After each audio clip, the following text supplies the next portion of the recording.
Commencez par comprendre que cette vidéo s'adresse à vous si vous peinez à cultiver une vision positive de vous-même. Bien que certains considèrent l'amour-propre comme une quête narcissique et égocentrique, il est temps de démystifier cette idée. Des chercheurs de l'université Tufts nous révèlent que les perceptions de soi positivement orientées sont essentielles à un équilibre psychologique sain. Elles influent sur l'estime de soi, la motivation et la détermination. Un déficit de cette vision positive, voire une tendance à l'autocritique, peut même aggraver les troubles de l'humeur et de l'anxiété. Si l'idée d'aimer qui vous êtes vous paraît futile, découvrez ces conseils pratiques pour réapprendre à vous chérir. Découvre-toi. As-tu déjà demandé comment certaines personnes semblent si à l'aise avec elles-mêmes et connaissent parfaitement qui elles sont? Est-ce que ta tête te joue des tours quand on te lance le redouté « Alors parle-moi de toi ». Beaucoup d'entre nous ont été confrontés à cette situation. Mais il existe en réalité une solution amusante pour ces moments-là.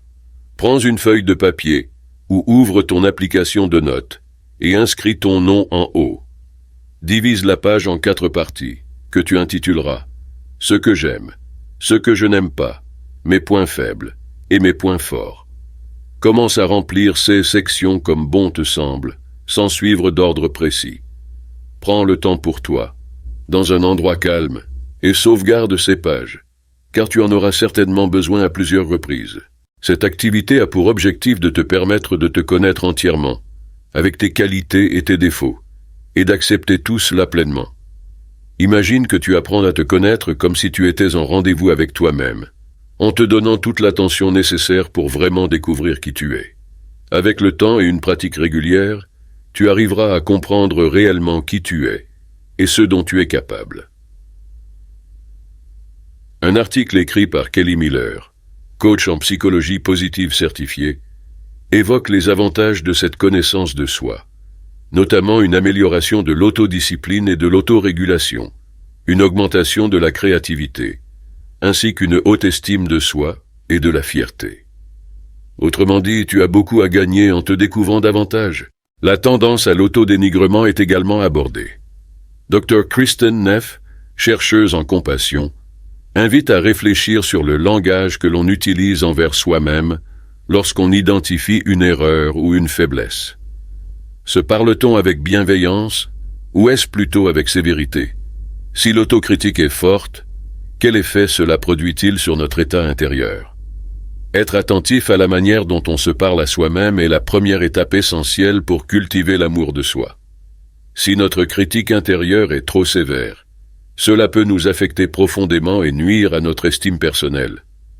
En tant qu'êtres humains, nous sommes tous sujets au doute de temps en temps. Mais en entrant dans une nouvelle phase d'amour de soi, il est crucial d'apprendre à combattre les pensées négatives envers soi-même. Commencez-vous votre journée du mauvais pied? Ou peut-être vous sentez-vous déconnecté de vous-même? Créer un rituel, qu'il soit quotidien ou hebdomadaire, peut aider à apaiser ces sentiments. Les rituels sont des pratiques significatives avec un profond sentiment de dessein. Contrairement à une habitude, les rituels exigent que vous soyez un peu plus attentif et concentré. Prenez du temps dans votre journée chargée pour le bien-être personnel, que ce soit par une activité physique, la méditation, la tenue d'un journal intime ou la prière. Les avantages des rituels personnels sont nombreux, selon la psychologue clinicienne, Dr. Deborah Kaba. Vous vous aimerez davantage lorsque vous prendrez mieux soin de vos besoins fondamentaux. Les personnes qui s'aiment beaucoup se nourrissent quotidiennement, à travers des activités saines telles qu'une bonne nutrition, de l'exercice, un sommeil adéquat, l'intimité et des interactions sociales saines. L'importance de la compassion envers soi-même est cruciale. En refusant de vous accorder de la clémence pour vos imperfections ou votre humanité, vous bridez votre propre développement et vous vous refusez l'amour que vous méritez. La compassion envers soi-même implique de reconnaître que vous souffrez, puis de vous offrir compréhension et bienveillance, de la même manière que vous le feriez pour autrui. Chercher à s'améliorer pour être plus sain et plus heureux est louable, mais cela doit découler d'une préoccupation authentique pour votre bien-être, et non d'un sentiment d'indignité ou d'inacceptabilité personnelle. Une pratique essentielle consiste à accepter pleinement toutes les émotions que vous ressentez, plutôt que de les réprimer ou de les laisser vous submerger. Vous reconnaissez leur présence et réfléchissez à la manière dont vous pouvez réagir de manière constructive. Par exemple, si vous vous sentez triste, il est important de reconnaître que cette émotion est naturelle et qu'elle peut éventuellement s'atténuer avec le temps. Le concept des langages de l'amour est une approche significative qui souligne la diversité des moyens par lesquels les individus expriment et reçoivent l'affection. En mettant en avant les mots d'encouragement, les cadeaux, les gestes de service, le contact physique et le temps de qualité, cela offre une perspective complète sur la manière dont l'amour peut être exprimé et reçu dans les relations interpersonnelles. Ce concept ne se limite pas seulement aux relations avec les autres, mais il peut également être appliqué à la relation que nous entretenons avec nous-mêmes. En mettant en avant cette idée, suggère une réflexion profonde sur notre propre bien-être émotionnel et mental. En imaginant comment nous nous traitons au quotidien, nous pouvons mieux comprendre notre langage personnel de l'amour et découvrir les moyens les plus efficaces pour cultiver l'estime de soi et le bonheur intérieur. Par exemple, si notre langage de l'amour inclut le fait de recevoir des cadeaux, cela peut signifier que nous nous sentons comblés et aimés lorsque nous nous offrons des petits plaisirs ou que nous investissons dans nos passions et nos intérêts personnels. L'objectif ultime est de créer une relation bienveillante et compatissante avec nous-mêmes, où nous nous sentons à l'aise et épanouis en notre propre compagnie.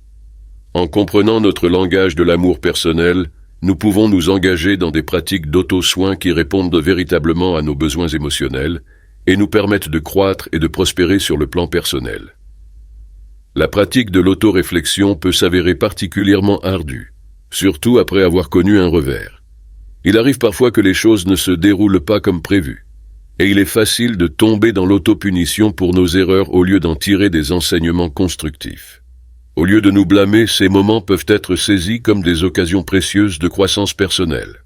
L'autoréflexion peut revêtir diverses formes, allant d'une revue hebdomadaire à une session de journal intime, en passant par des discussions régulières avec un ami de confiance ou des séances de thérapie.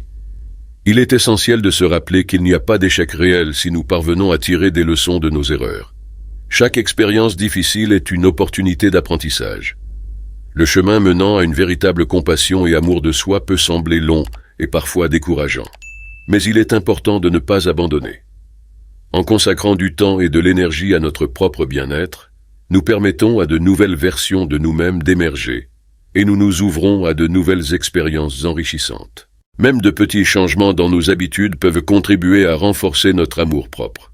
En choisissant une ou deux actions d'amour-propre à mettre en pratique, nous commençons à cultiver une relation plus aimante et respectueuse envers nous-mêmes. Si vous avez pris le temps de voir la vidéo jusqu'ici, nous vous exprimons notre gratitude. Nous espérons que cette exploration de l'autoréflexion vous a été utile et vous a inspiré à intégrer davantage de rituels d'amour-propre dans votre quotidien. Souvenez-vous toujours, vous êtes précieux et votre bien-être compte.